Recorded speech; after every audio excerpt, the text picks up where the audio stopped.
Well, good afternoon. We want to thank all of you. Boy, we've got some five Pete repeats here. That you've all seen all. You're seeing your fifth presentation for our NASA Space Age Makers presentations. We're super excited to have Janelle Wellons join us. She is an Instrument Operations Systems Engineer. That's a nice title. I like that title. At Jet Propulsion Laboratory in lovely Pasadena, California. It's a lot warmer and sunnier there than it is here in Wisconsin right now, I think. Um, but we're really pleased to have Janelle with us. Couple of rules of the road. I think everybody on this call has heard this. Now this will be your fifth time. We will use Slido for Q&A, so you can. I think you're all very experienced at that. And if you want to leave your cameras off because we are recording, you can do that. You can enter the questions at any time, but we will hold the questions till Janelle's done presenting and talking to us. Janelle, it's wonderful to have you again. We've seen you present before. I know this is going to be just a stitch. A lot of fun. We'll learn a lot as well. And with that, I will turn off my camera and mic and leave it to you. Thank you, Janelle.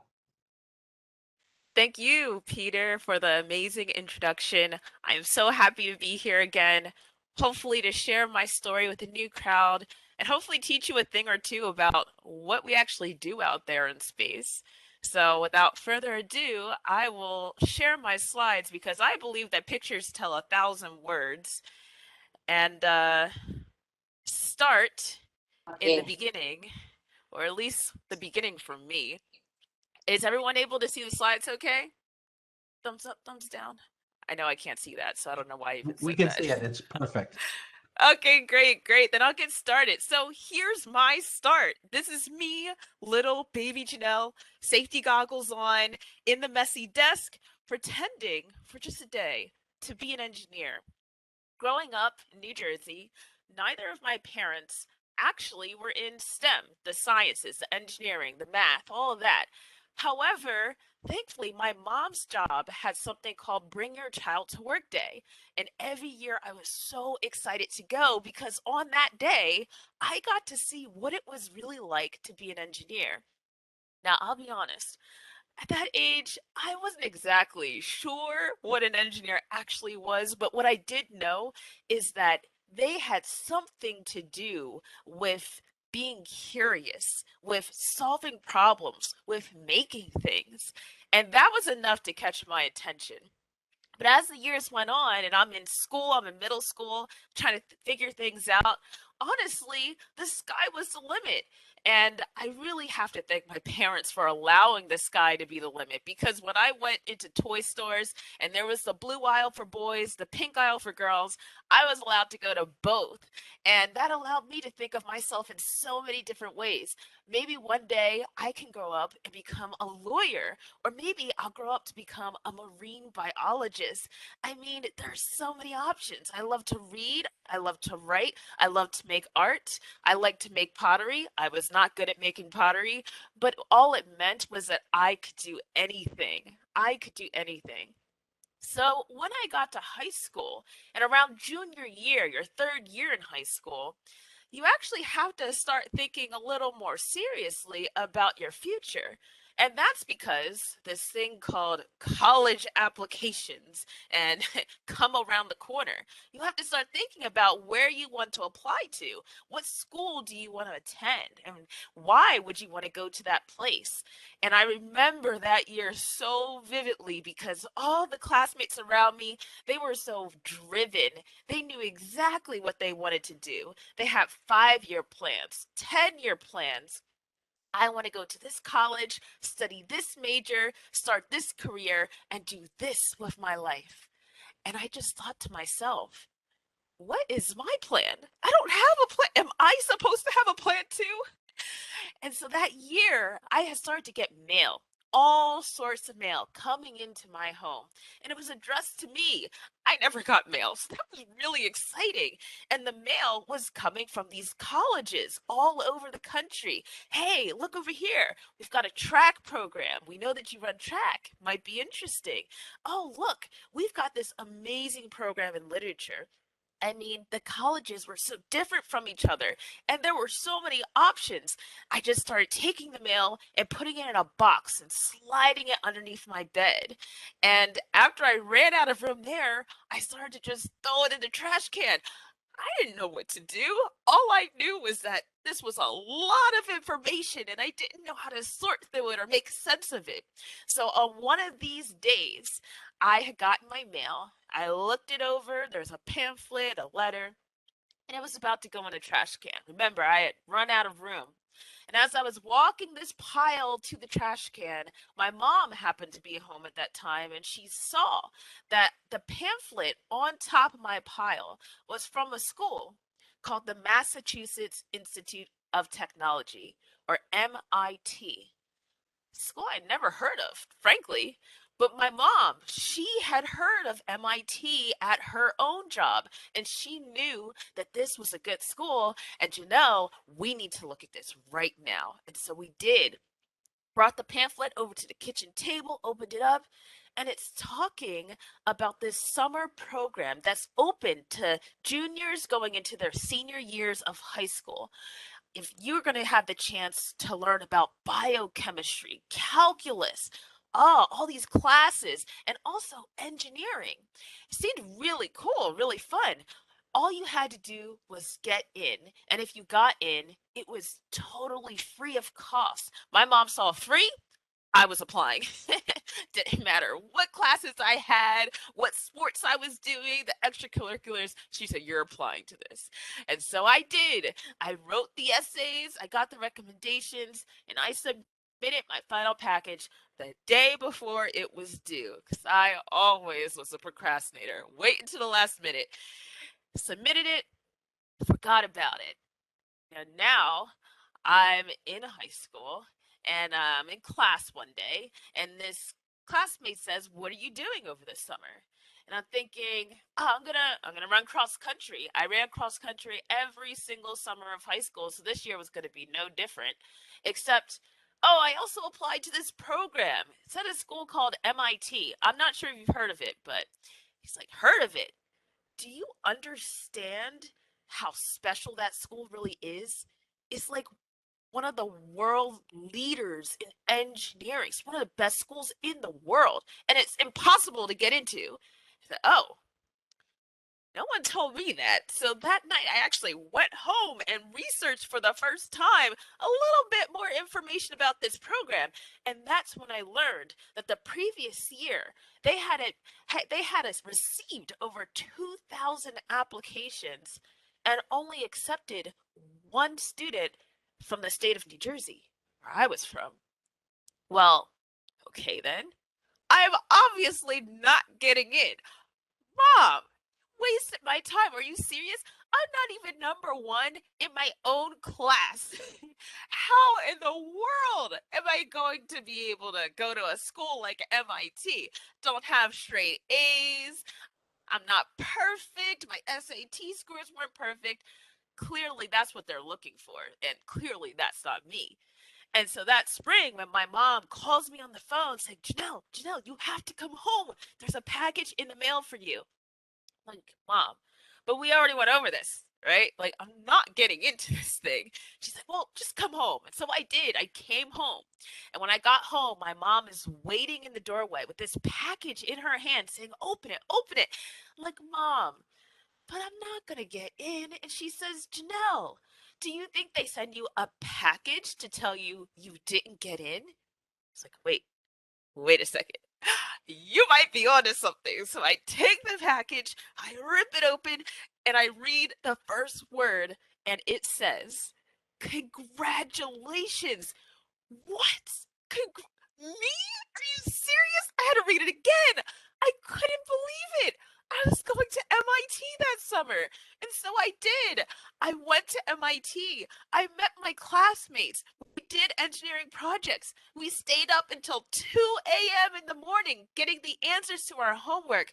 And I realized, wow, there are so many other students out there who are willing to go the extra mile, even when it doesn't count for a grade. This program wasn't for a grade, it wasn't going on a report card, but it was important to us. And that's when I realized that not only did I know where I wanted to go to college for the first time, but I realized that I was excited for the experience. And here's me, by the way, if you didn't spot me before, boom, hit it in there. So I did the program, I went into senior year, and I knew that I was applying to MIT as my college of choice. So I applied.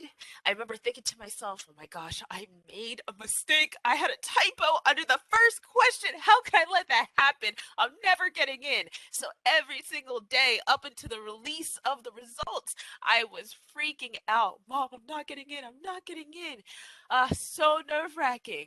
But I'll never forget, I was going bowling and someone said, hey, Janelle, aren't the MIT decisions out now? You're right. I go into the bathroom. I have my phone. I'm trying to bring it up on my phone. It's taking forever to load. I'm in the bathroom stall and I see the same word from before. It says, congratulations. I was accepted into MIT. And it's just crazy to think that none of this would have ever happened had it been for that pamphlet in the mail that my mom caught right before it was about to go into the trash can. Changed my whole life. So grateful for that moment. And so here I am at MIT. MIT is a weird school. I'm not going to call it anything different, but it's the perfect kind of weird. It's what made me fall in love with it. I mean, look at our buildings. Top left one, that is where my physics class was. A lot of computer science goes on there. It's kind of wonky, slanted. Some people say it reminds them of like a Dr. Seuss kind of building, but that was us. That was our character. In the top right, we've got a picture of this amazing building called the Green Building. It's the tallest building at MIT. It's where I had math classes. And I remember coming home from office hours one day and seeing that there were like lights coming down the building. I'm like, what in the world is going on here? There was a crowd of people. I go over, they had found a way to put Tetris on the windows of the building, and they had a setup where you could play it. It's just so cool. It just, every day, you just never knew what you would run into at MIT. And on the bottom, in order to welcome all of the new prospective freshmen who were trying to figure out where should they go to college, this dorm always built something in front of it. And that picture on the bottom, all that wood, is actually a roller coaster. I was very impressed with this. I did not ride it, but I did see other people ride it and they survived, so it was safe, which is cool. That was the character, and this is where I was. And I remember waving to my parents as they left and thinking for the first time, wow, this is really happening. It's happening right now. I'm at MIT, but what next? Because remember, I was never really the person with the plan. I had gotten to the next goal, but I wasn't exactly sure what to do now. So I'm thinking about what can I major in? Oh, I've always loved math, so maybe I'll be a mathematician. But, after talking to some upperclassmen, they said, hey, well, Janelle, how about you try one of the engineering courses? Because, this is a school that's very well known for engineering. Hey, that sounds like a good idea to me. So I take a look at the list. What are the choices? We've got computer engineering, electrical engineering, mechanical, chemical, biological, civil. There's so many choices. Like, where do you start? But I came across this one, and it was called aerospace engineering. Aerospace. I mean, it had the word space in it, and I'm just going to be honest. Space has always been cool. I mean, who doesn't think space is even a little bit cool? Growing up watching Jimmy Neutron blast off from his backyard in a rocket that he built himself, Like, yeah, let me try that one. I'll try that one. So I go to the first class, the Introduction to Aerospace Engineering class. And I'm there on the first day with everyone else as the professor is talking about what we're going to learn over the course of that year. Hey, we're going to learn the rocket equation. We're going to learn how planes fly. And we're also going to learn a little bit about the history of spaceflight. And he shows this image of an astronaut fixing the Hubble telescope. I remember looking at this thinking, that's just so incredible. Like, wow, wow, like aerospace engineers get to work on things that actually go to space. And then my professor points and says, oh, yeah, and that astronaut is me. Like, wait, what? I couldn't believe what I was hearing. I'm looking around. No one else is having the reaction that I am. They said that he is a real life astronaut. I just went from never knowing anyone who's ever worked for NASA, ever, to suddenly being in the same room as an astronaut who's now my teacher. This was a moment that I couldn't ignore. How many opportunities in your life do you get the chance to be taught by an astronaut? That's all I needed to know, that I'm going to major in aerospace engineering. And that's what I did. I started off ground zero, knew nothing, but started to realize that we get to do cool things. My first lab class freshman year, we got to send high altitude balloons to near space, attach a video camera on it, and take images like these. Just unreal. That's our planet. That's Earth. And I knew this is what I wanted to do. But what about internships, working for places over the summer? Well, I didn't know where to start because there was this magical three-letter word that kept popping up all over in conversation in classrooms. The professors, hey, let's go send a rover to Mars, just like JPL. Let's send a probe to the sun, like JPL. Let's send a satellite out of our solar system, like JPL.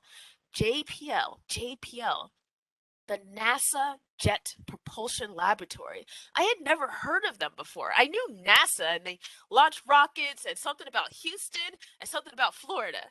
But I didn't know about this Pasadena, California NASA location called the Jet Propulsion Laboratory. But what I did know is that I want to check those guys out because that seems awesome.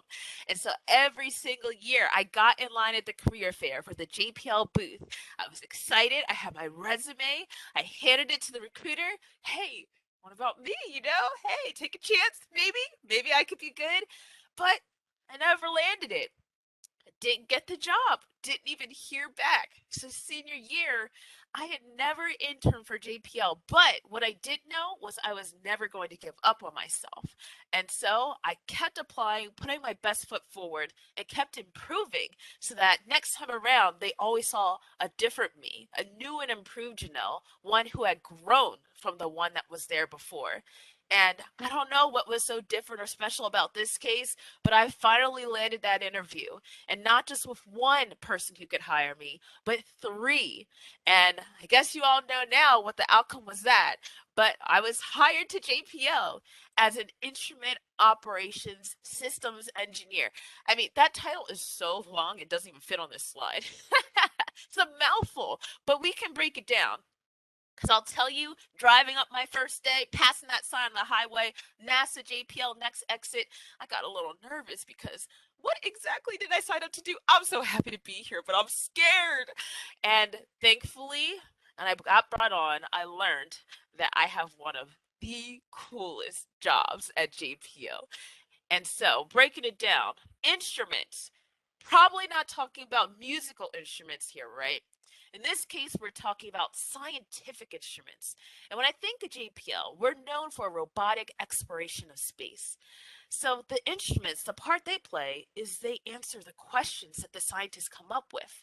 The who, the what, the why, the how of how our universe has formed, about our own planet as well. So we want to answer those questions. We need to make scientific instruments that can give us data and understanding and more science to better understand the places that we go. So we've got these scientific instruments. Now the operations, I'm an operator. Once we actually send these spacecraft and instruments to space, it is my job to actually make them work.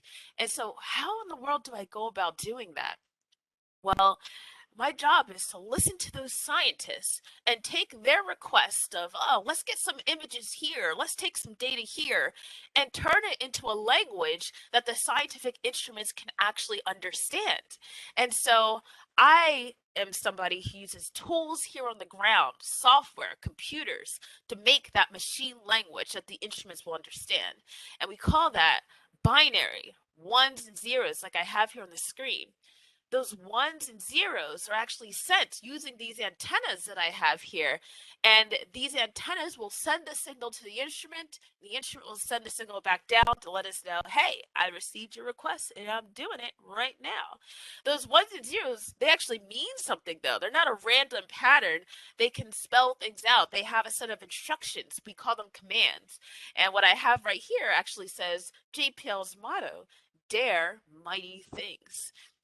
This is how we do the commanding. That's the first part of my job, to command the scientific instruments as the operator. And I thought it was so cool. I'm not sure how many of you may have been watching when earlier this year we landed a rover on Mars. It was incredible. And to me, one of the coolest parts was watching the parachute deploy. I've got a little video here showing the moment. Ah, beautiful. Oh my goodness. Heart was racing to be able to see this footage for the first time of us deploying the parachute. Amazing. But I had to do a double take here because, oh, what is this orange and white? Like, it seems like a kind of a random pattern going on. But, you know, didn't take too long for some internet sleuths to realize that this was not random at all. In fact, this pattern of white and orange on the parachute had its own message, and they decoded it. And this is what it said: dare mighty things, very fitting for JPL, and also the longitude and latitude of where we're located here in California. I thought that was so cool. And so now let's get to the second half of my job. I like to think of this half of kind of playing doctor. You could think of it like I'm the doctor and the instrument is my patient. So when I come into work every day, the first thing I like to do is look and see how my instruments are performing.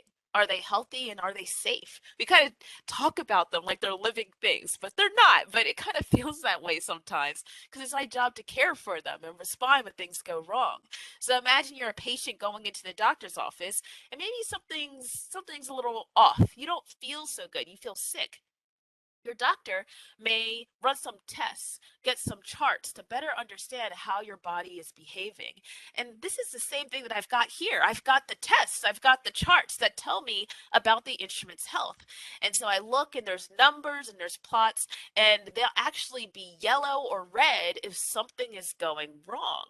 And I pay attention to these things, and I even get text messages when something is off. Okay, but what if you go into the doctor's and you're feeling sick and your doctor runs a test, but nothing is showing up that's wrong? There's no yellow, red alarms. Everything seems fine. That's when I feel like my job gets extra interesting because I get to play investigator. I need to figure out what the medical mystery is. I understand how my instrument performs usually, and nothing seems wrong, but I look at these charts every day and I can tell when something is not quite the way it should be. And so that's my job of making sure that the things that we're doing out in space are actually working the right way and everything is operating smoothly and we're healthy. But I think the best way of explaining my job, honestly, is just to talk about the missions. Like, that's the coolest part. And I've been working at JPL for 5 years now, and I've had the pleasure of being able to work on missions at Saturn, our moon, and our own planet Earth. I'm Team Earthling all the way, by the way. just amazing the types of things that we get to do. And my first mission that I ever worked on at JPL was the Cassini Mission to Saturn. And here's actually a picture of Cassini sitting in the clean room at JPL before it was launched in 1997, when I was only 3 years old, by the way. Cassini launched before I was even thinking about this stuff, but I still got to work on it. And, the picture of me next to the real deal, that's a model just to kind of show you what Cassini looks like. But the real deal, that's on the left. Now, what was my job on Cassini? Well, my job was to operate the cameras so that we could take images like this. Like, I remember seeing images after I sent my first command sequence. Oh, I did it. I sent a command sequence. And this was the result. We got back these unreal images of Saturn's rings and its many beautiful moons. Like, this was real. Humanity, we as humans were at Saturn, and we were able to take images like these. I could not believe it. I thought an artist made it, but it was the real deal. And my cameras, they took different kinds of pictures. You got the pictures in black and white, the pictures in color, like we would see if we were riding on Cassini at Saturn ourselves. And we also have got this camera called the Visible and Infrared Mapping Spectrometer, or VIMS for short, that took images that let us know more properties about what we were looking at. What is Saturn and its rings made out of? And so it's very cool being able to contribute to a mission as iconic as Cassini, whose mission actually ended in 2017 because in our time there, we had discovered some pretty incredible things, not without the moons, this being Titan and Enceladus. Titan having methane lakes and methane solids of land, but also Enceladus with its tiger stripes in ice, with what we thought to be a running ocean water underneath. Just pristine. And we wanted to keep them this way, unexplored, so that one day we could return and learn more about them. And so Cassini had to come to an end. We called it the grand finale. It was such a bittersweet moment. 4 a.m. in the morning, watching as the signal from Cassini staring back at us in his last moments faded away. And that was the last that we saw of our spacecraft that had been in space for 20 years. And on Monday, there'd be nothing to operate. It was truly gone on purpose. It had done such an amazing job, but it was truly gone. And I got to be a part of that. And I'll always be grateful for that opportunity. But Cassini didn't die then. Cassini lived on. We talked about it. We shared the information. We spread it, because what I love about working for NASA is the fact that we don't keep the information to ourselves. We share it with the world. And as a result of that, Cassini won NASA its first ever Emmy Award that I, a lowly engineer, got to actually hold. What an experience. I had no idea that in my first 2 years working at JPL, I would be holding an Emmy for all the beautiful videos and images and information that the team shared as part of this mission that let us learn so much more about Saturn and the world we live in. And so since Cassini is over, what am I doing now? Well, I've kind of pivoted. It was really amazing and cool working on Saturn. But then I got brought into the world of Earth, where I'm currently working on 2 missions called Sentinel-6 and SWAT that are helping us learn more about how our oceans are changing. I'm also working on a mission called the Multiangle Imager for aerosols. And this one is very cool and near and dear to my heart, because the goal here is to measure to measure aerosols, or you can call it like air pollution, in different cities around the world, so that we can do a health study to better understand what kinds of air particles are actually causing health issues for people. very important mission, first of its kind. And currently, we are in the process of testing and building this instrument up. And here's a picture of me in the clean room that we call it. It's called a clean room because we actually keep it clean. We don't want our gross human gunk to get all over our beautiful scientific instruments and spacecraft, so that when we do go to places like Titan and Enceladus, or like Mars, and we find things there, we don't say, "Oh my goodness, a human hair, humans are here." It's like, "Oh, nope, that was just me. Wasn't wearing my hair cap."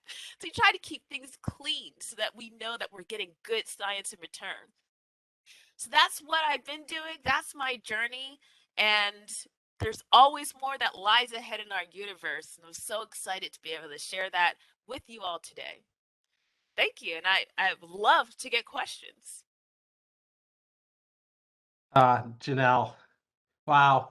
I want to go back to university and start over. And um, you've had an amazing path, and you're doing phenomenal stuff. But it's interesting for us because we've seen the other presenters and how you've tied together some of their work. So folks on this presentation can say, "Hey, I know that deep space network, and I know I know what's going Yeah. on there. And this is the data that Joe was talking about. You're the one bringing the data." Yeah, it was phenomenal. Yes. So, They laid the but groundwork for me. but for us, for Isabel and I, it certainly the science of what you're bringing back, making sure it's so cool. So thank you very much for the presentation. And yes, we have time for questions. Um, so everybody, you kind of know the opportunity here. You can type a question over in on uh, the Slido Q&A, and we've got a question already has popped in, so I'm going to push it over to you. This comes from Isabel, so I'm going to do it right away. Her question is the computer languages that you're using and you're talking, and you showed the binary Yes. out there, so that's kind of at the base of all computer languages. What languages are you using um, to do your work? This is a great question. I will never, first of all, pretend to be a computer scientist. My code is not pretty, but it gets the job done. I like to say that I like to make tools to help myself, add a lot of comments so that someone says, "Hey, Janelle, something's not working." At least I can go back and say, "Oh, that's why I did that. I need the reminder." But when I do write code, I normally use whatever the project is using. And because I've worked on projects that started before I was born, take Cassini, for instance, the technology that's available may be different. And the reason why that is because, well, honestly, if it ain't broke, don't fix it. Can you imagine if we like did a Windows update on all of our computers and the next day we came into work to run our tools and they just didn't work? It was just broken. Like, why did we do that? It wasn't working before. Why did we do the update? And so because of that, I've used everything from Perl to Unix systems. So I used something called Bash because that's all I had that was offered. The really old versions of Python. But now that I'm working on some of these newer up and coming missions that haven't gotten to space yet, I'm using Python 3, the newer versions. And my teammates, they also use a variety of tools. I love getting to hear their excitement about new coding languages like Go. That came into conversation lately. And so the sky's the limit. I think the most important thing is to learn how to code.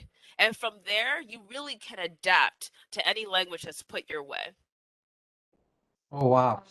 Super, super. Um, Great. That's great advice. Totally. We got a second question in here from Anonymous. So it's one of our viewers here. I'm going to push it over to live. And the question is, what is your favorite picture that you've ever taken? That is a really good question. I think, I want to actually go back into our archives and track the sequences, the command sequences that I was actually leading while I was on Cassini to match it up with the images. It was just so exciting to be involved in all that I didn't even keep track of those things in the moment. But I do remember, I don't remember if I was lead or not, but I remember coming into work one day and somebody was saying, hey, Janelle, you gotta look at this. You gotta look at this. We all got up. We were looking. One of the images that we returned was of this moon of Saturn called Pan. And this moon was so cool to look at because it kind of looked like a dumpling. I actually probably have an image of it somewhere on my computer. If we had time for me to pull it up, I'll look for it. But it looks like this little dumpling. And the reason why it looked like a dumpling was because of its interaction sitting in between different rings of Saturn and pulling that material away from the rings and adding it to its sides. Super cool. That's probably got to be one of my favorites. Oh, super, super cool. Um, and again, don't hesitate to type in a question here. One of the things you mentioned, actually, you led into it really well, is the teamwork that you do. It sounds like you don't work alone. You don't work in a little cubicle and do all your work on your own. Can you talk about the teamwork that you do at NASA JPL? Absolutely. And while I talk about that, I'm going to bring up that image of the moon. I think it's too cool to pass up. So, absolutely nothing that we do is by ourselves. In order to dare mighty things, in order to do space exploration, in order to push what has been possible before and innovate, you have to work together. I am not an expert in all things, and I lean very heavily on my team members. And I think a true testimony to what a team really means is the Cassini mission. I talked about how, we came together at the end, but what I didn't talk about is the fact that some of the people I had been working on had been with Cassini from the start. They had been there when Cassini was proposed in the 1980s. They had been there when it was being designed. They were there when it was being built in the clean room, when it was launched on its 7-year transit from Earth to actually Saturn. That's how far away Saturn really is.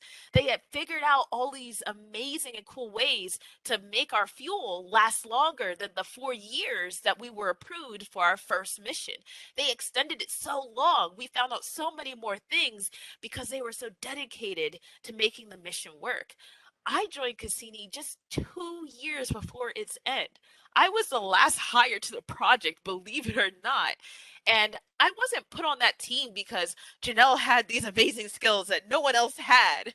I was put on Cassini because of the mentorship, because of what there was for me to learn in order to become the instrument operations engineer that JPL would need later on.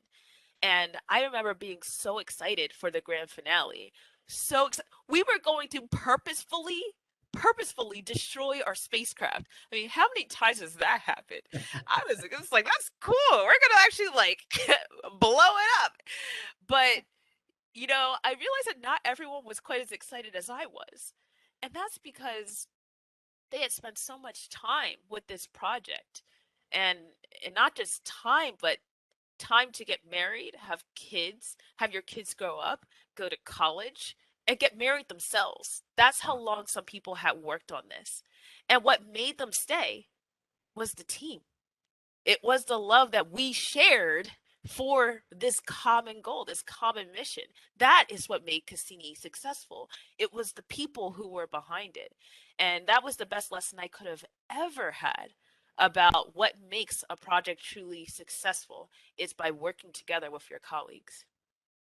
Oh, very cool. Well, while you look for that picture, I'm also going to bring up the next question. I don't know if I think this is a little bit of a trick question. It's like asking about your children. Do you have a favorite planet? Oh, I do have an answer, but before I Oh, share, I've got Pan for you. okay. So here we go. So here is Ah, the moon. Can you imagine coming into work one day and being like, "This is real?" Because that's what I was like, "This is real?" And that you're right. top right picture, those gray things on the side, that is actually Saturn's rings. Pan is located in a gap between Saturn's rings. Just Oh. Incredible, incredible. 28 kilometers apart. Incredible. You're making me hungry talking about dumplings. I'm thinking about raviolis for dinner now. That That looks like sounds a good. ravioli. So It does. that is so cool. Oh, Wow. All right. All now right. So back to your favorite planet. Let's yeah. To answer the question about favorite planet, now if you asked me when I first started, answer would have been clear. Saturn all the way. I mean, Saturn's got the rings. People know Saturn. If they don't know how to list all the planets, they're going to know Saturn. Those rings, it makes it iconic. But after moving into the Earth world, I realized something. Um, when a lot of people think of NASA, they think of rockets, they think of astronauts, they think of Mars. But I don't think many times they think of Earth. What does Earth have to do with NASA? But the crazy thing is, at JPL, about a third of all of our missions are actually Earth missions. They're Earth based. But why is this important? Well, it's important because when we think about our planet, it is our home. And at the current moment, it is our only home. So if you want to take care of the one place that you have to call home, you need to be able to understand it. Understand what it was before, understand what it is currently, and how it may change going forward. So these missions, when I talk about Sentinel-6 and SWAT, and we have an up and coming mission called NISAR, and we have Maya. These missions are crucial for us to be able to understand and take care of our home as Earthlings. And I'm so excited to be able to work on these because they directly impact us as people, and they're so important. So, hey, I mean, we're also pretty cool because we're colorful. The blue, the green, we have animals, we have mountains, we have volcanoes, we have people. That's pretty interesting. So, Team Earth, all the way. super, super great question. Really a great question. Um, and again, more than happy to take more questions. We've got time for a couple, probably a couple, three more. While we're waiting for one to come in, the the sensors that you're operating. I mean, you're looking at that. Um, you talk a little bit about what you're sensing and what's it telling you. The Earth missions you talked about a little bit in terms of the ocean, but can you talk a little bit more about the sensors that you've used in the past? Sure. Would you like more of technical breakdown of some of the instruments that I use? I'd be happy. Not in too technical terms, though. If I can understand it, trust me, anyone can understand it. Sure, sure. Tell us what you're measuring. That sounds good. Okay, great, great. I'd actually love to use Maya as an example, the multi-angle imager for aerosols, because this is probably one of the most complex instruments I've ever worked on, and I am always amazed that there are actual people who have built this, designed this, made it a reality. And so this the multi-angle imager for aerosols, that name actually has meaning. The multi-angle is indicating that this instrument can actually point.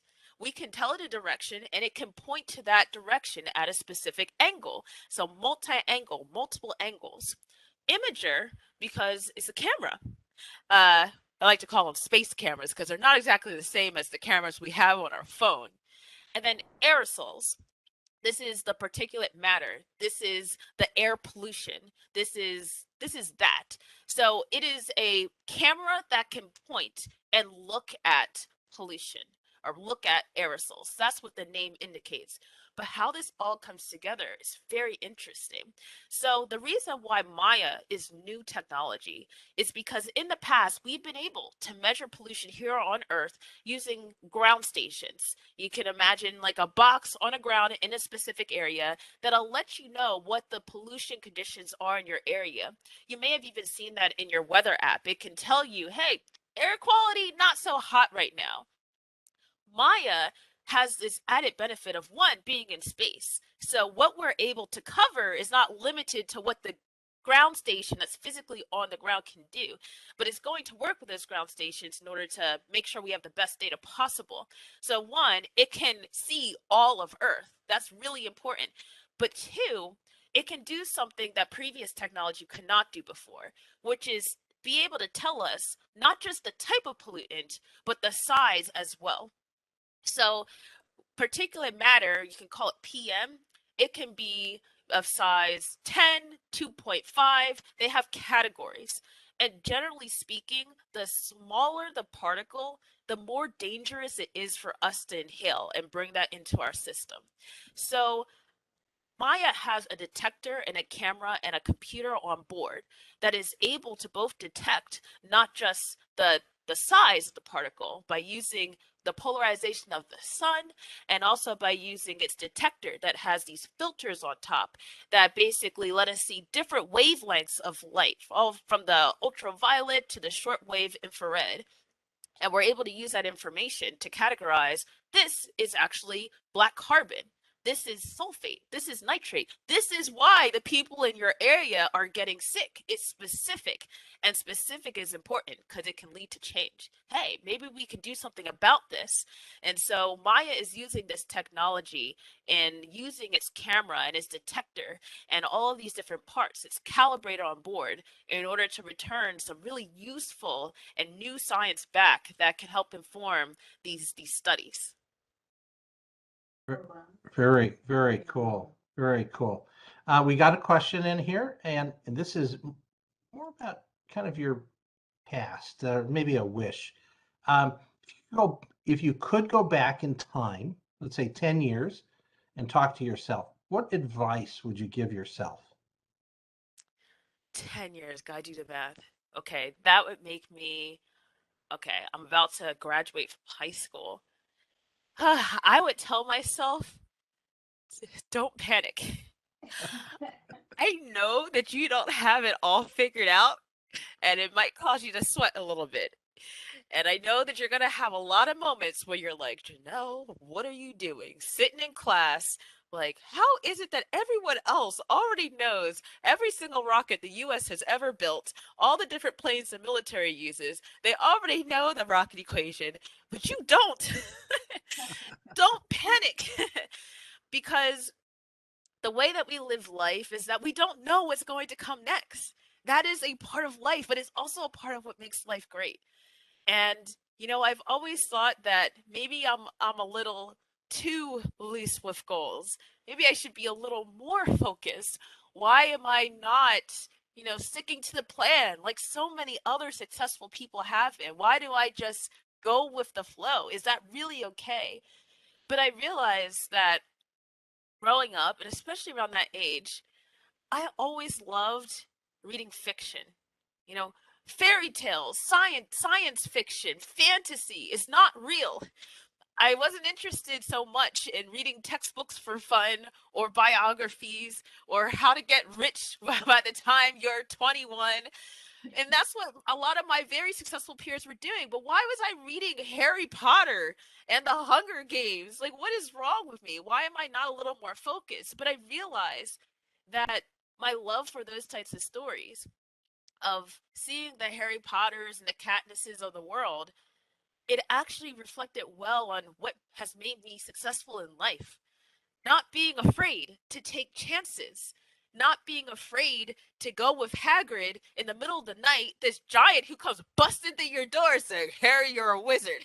You're like, okay, and you go with them, you know, being able to be that character who decides to pick up the sword and decides not to walk away from the adventure just because you're not sure what's going to happen next. There's risk. We're unsure. It's cloudy, but being taking those opportunities as they come, deciding in the moment, there's an astronaut teaching me, I'm going to be an aerospace engineer. That is what has led to where I am today and all the opportunities I see today. So, yeah, past Janelle, don't be afraid of not knowing what's coming next. Actually, that's where you're most comfortable, and that's where you succeed the most. Even if it's not what others are doing, it works for you. Well, clearly you embody. We've heard this a couple times today of following your passion, enjoying what you do. Do something that you do enjoy, rather than and what everybody else tells you to do. Do what you want, Yes. and really enjoy that. No, Yes. that's super advice, super wisdom. I think we could all learn from that. Wish I could go back and tell myself that. And with that, do you have time for one more question? Sure. Okay, so we're before we get to that question, just a huge thanks from all of us here at the Maker Faire Milwaukee, Gearbox Labs. We're just super excited to have you. Just, you know, this is our second time meeting you virtually like this, and it's just amazing to have you here. Everything that we wanted to present, and we appreciate that. We're also thanking the Office of STEM Engagement and helping with making all the outreaches that done today, and just helping us meet all of the different scientists and engineers at NASA. So very, very thankful on that to have you here. We have recorded this, so we're going to slice it up a little bit, and we'll put it out there so everybody in you, Janelle, can share it as well. But we have one more question here, and I love it. I think this is a great question here. What's your favorite book? You're gonna take one book to a desert island, and that's the book you take with you. What's your favorite? Ah. I wasn't prepared for such a question. I gotta think. I actually, all the books from my childhood are on my bookcase downstairs. I can't let go of books, especially physical books. There's a memory there of me flipping the pages. I even remember I read the Chronicles of Narnia. I had all of them were in one book. It was like this big. I dropped it in the bathtub. I had to let it air out. Oh, so many memories of books. But if I had to choose one, it would probably have to be the book that started it all for me, which actually was Harry Potter. I remember I think I was in maybe fifth grade or so, and my mom gave me Harry Potter, and it was the biggest book that I had ever held in my hands. It was the big kid book that I had never jumped to. It was my first, and I remember reading it, and a couple of pages in, they reveal that Harry Potter's birthday is July 31st. They say it's at the end of the summer, right before they go back to school, and that was my birthday. And I remember reading that and just feeling so seen. I know that the author wasn't talking about me. They were talking about Harry Potter, but I remember reading that and feeling that this could be me. This could be a story about me. And I'm so glad I had that moment because it made me fall in love with these other worlds and really kickstarted my love for reading. Oh, that's super. No, that's a great story. Um, yeah, the reading takes you anywhere and everywhere. So that's great. Well, even the woodpeckers like your story because they're knocking on the siding right now over my head. If you can't hear it, it's pounding. I think we've got like 10 of them out here. It's like owls Oh my coming goodness. coming in. Uh, but again, thank you. We really can appreciate all your time and your enthusiasm. I know we will work together again. Um, Everybody, that concludes our series of speakers for today. And someday we'll get you out to Maker Faire Milwaukee as well. We'd love to see you That in would be person. awesome. We'll Yeah. get past this COVID thing and start traveling again. But thank you very much. And everybody, thank you for attending the presentations. On behalf of Isabel and myself, have a Yes. great weekend. Enjoy. We hope to see all of you again. Thank you so much. Thank you everyone who attended. Thank you. Thank you. Take care. Take care. Bye-bye. Bye bye. Bye.